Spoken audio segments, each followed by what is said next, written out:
Today we're bringing this old John Deere tractor back from the dead. Now this is a Sabre, which was made by John Deere, and it was parked here 3 years ago because it was no longer needed. We had newer mowers and we were using those to mow lawns instead of this old Sabre. But I want to revive it, bring it back from the dead, and then we'll have another mower to work with. Now these tractors weren't known for being too reliable, so let's hope it hasn't broken beyond repair over the last couple of years that it was sitting here. Okay, I have no idea whether this will work or not, but I have the green mower hooked up to the Raven with a single carabiner, and we're going to see if I can pull it out of here. So let me zoom out here. Let's see if it works. I doubt it.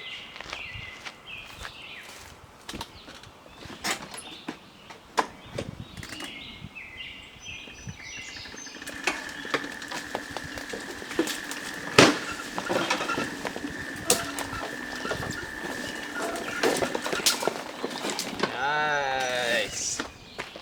Worked way better than I thought it would. Here's the mower. As you can see, it's got some leftover sticks and brush from sitting for so long. If we take a look at the engine, it's got a 16 horsepower Briggs & Stratton. It's a V-twin. There's a couple of dents and rust spots here and there. Looks in pretty good shape. Like I said, these mowers aren't known for being reliable. But overall it looks pretty good. There's not much rust on it. Alright, and I forgot to mention it's an automatic, which is nice, luxurious. Alright, I don't know why I'm even testing this, but let's see if it starts right off the bat. So I'm twisting the key, and nothing's happening. The key is, by the way, to my left hand, right next to the seat. So, not surprisingly, we've got nothing. Okay, so here's the key, like I said, and here's the transmission.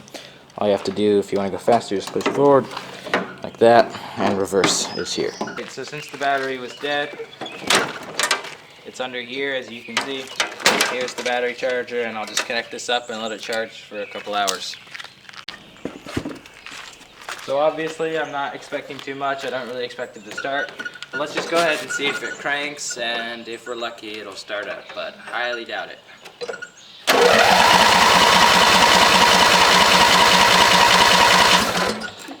Alright, so it cranks. Let's go ahead and get it so that it's running.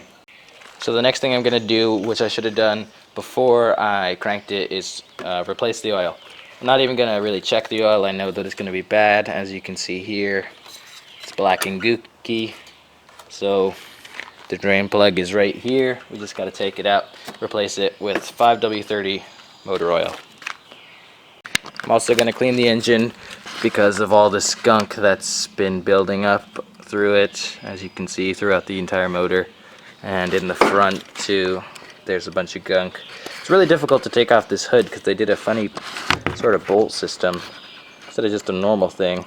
That makes it really difficult to take off the hood, so I won't unless I really need to.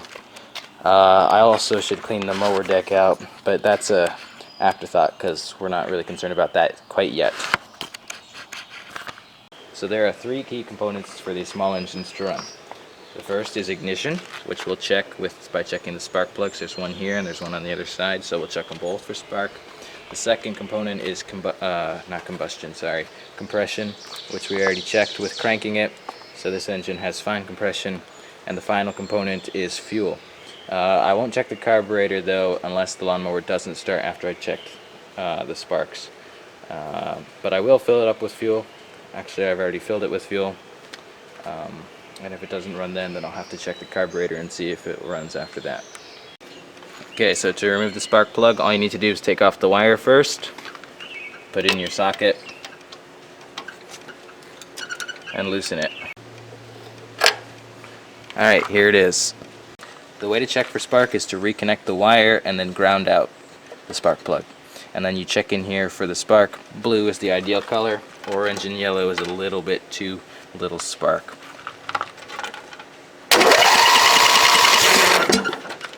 So as you can see, that was an orange spark, which means it's not quite strong enough for the engine to run. So I'm going to have to replace this spark plug. Now we'll check the other side. It's the same process. Take this out and then use your ratchet to loosen it. So same thing for the other side. Connect the wire like so. Ground it out. and look in this little space for a blue spark.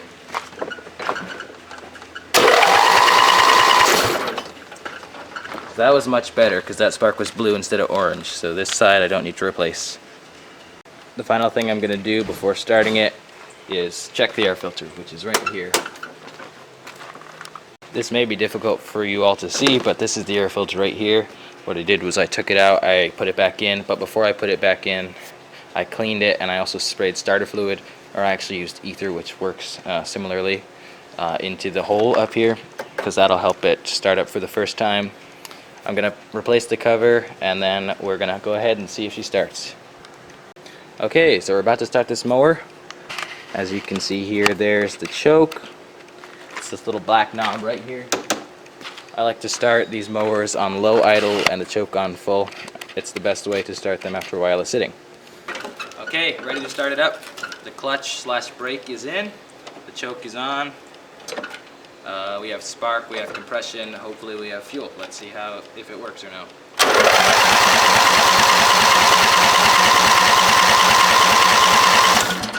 First attempt is a failure. Let's give it a minute.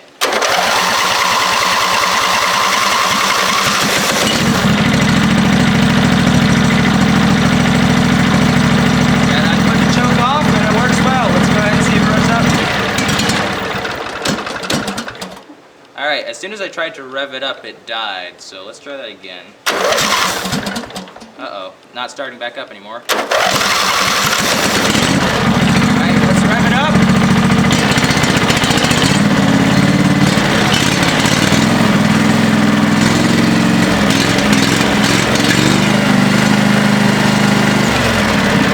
Alright, so we're having trouble revving it up, but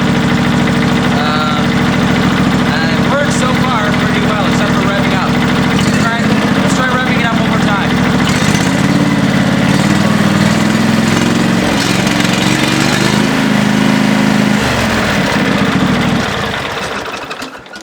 Alright, so it runs pretty well, but as you saw, it had difficulty revving up, and it stalled the first time I tried. So let's go ahead and diagnose that problem. Alright, so this is what I hope the issue is. I hope that the engine, just after not running for a really long time, was cold and it had difficulty revving up. So I'm going to go ahead and let this warm up for a couple of minutes, and then we'll see how well it revs up. So let's go ahead and do that now.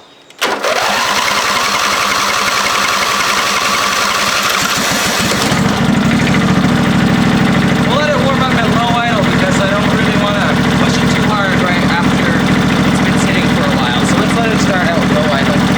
Alright, it's been warming up for a while. Let's go ahead and see if she revs up.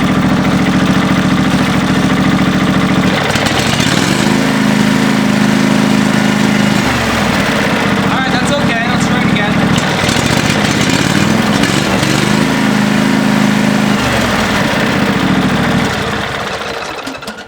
Alright, it's still not revving up quite right. Let's see if we can diagnose that issue. Okay, I found the issue. The issue is that every single motor mount on this engine is loose, meaning that every time I rev it up, the engine shifts itself this way, causing it to bog down and shudder, and sometimes stalls out even.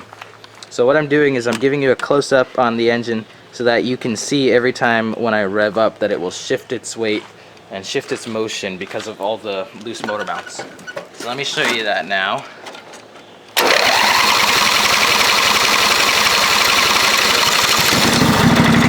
Here, watch the engine as I rev it up, it'll shift. And I'll do it one more time.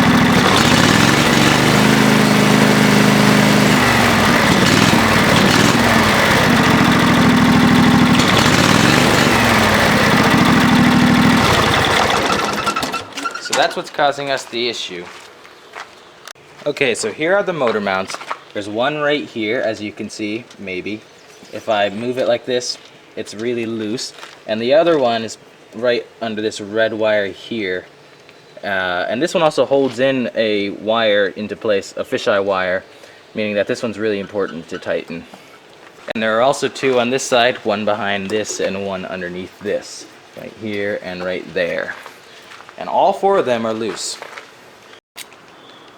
To tighten it, you need a 1/2 inch wrench like this with one of those ratchets at the end. and one of these locking pliers if you're doing it by yourself, so that you can hold the bolt on at the bottom. Okay, so these are my locking pliers I have here, and I'll hold on to them. And then up here I'll have this ratchet on the bolt. So I have the locking pliers on the nut and the ratchet on the bolt, and I have to hold this while I tighten it. So it's not an easy thing to do, especially if you only have one person. So I just tightened all the bolts. Let's see if there's an improvement.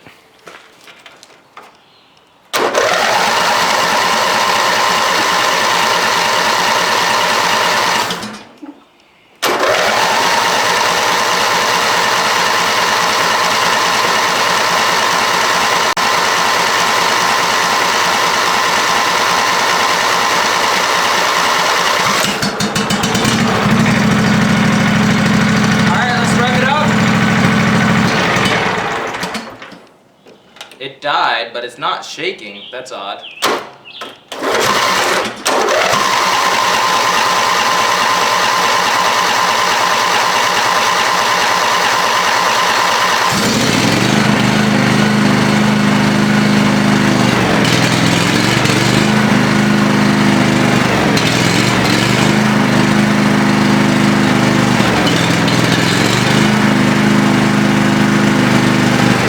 For some reason it's pulsing at this RPM, and I'm not sure why. It actually could be a fuel problem, because that's the only thing we haven't checked so far. Listen to it pulse though. But if we look at the engine's no longer shuddering. Oh, it looks like the pulsing actually stopped. That's really odd. Alright, let's rev her down for a minute. So I assume you heard what I said, but if you couldn't, then I said that the engine was pulsing, and I think that it may be a fuel consumption problem. However, it seems to have stopped its pulsing, so maybe it was just cold. Let me rev it back up again.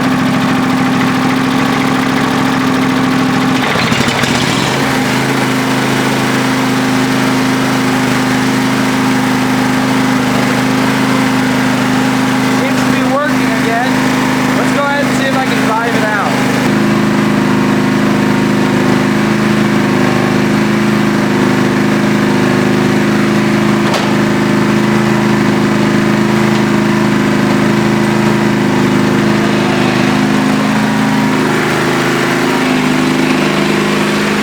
Alright, I'm leaving it to warm up for a while, then we'll go ahead and see if it revs up, and then maybe cut some grass with it.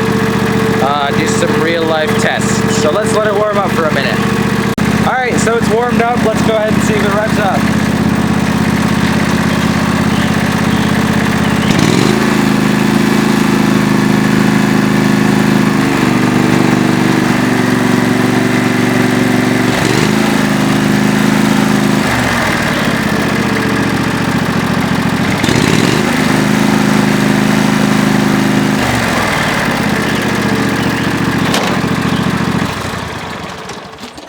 Sounds good.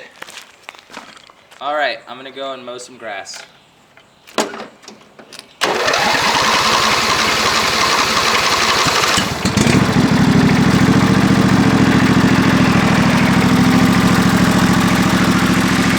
So I've already mowed most of my lawn, but I do have this little section of hill left to do. And this will be a good test because it will also see how this handles on hills. So let's go ahead and see how she does.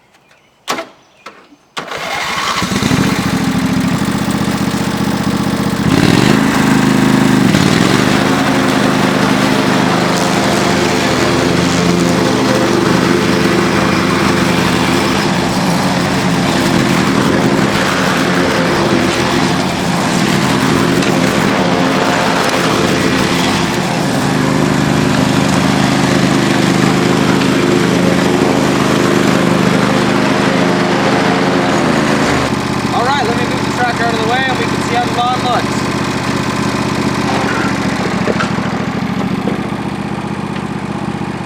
Alright, let's see how fast this thing is.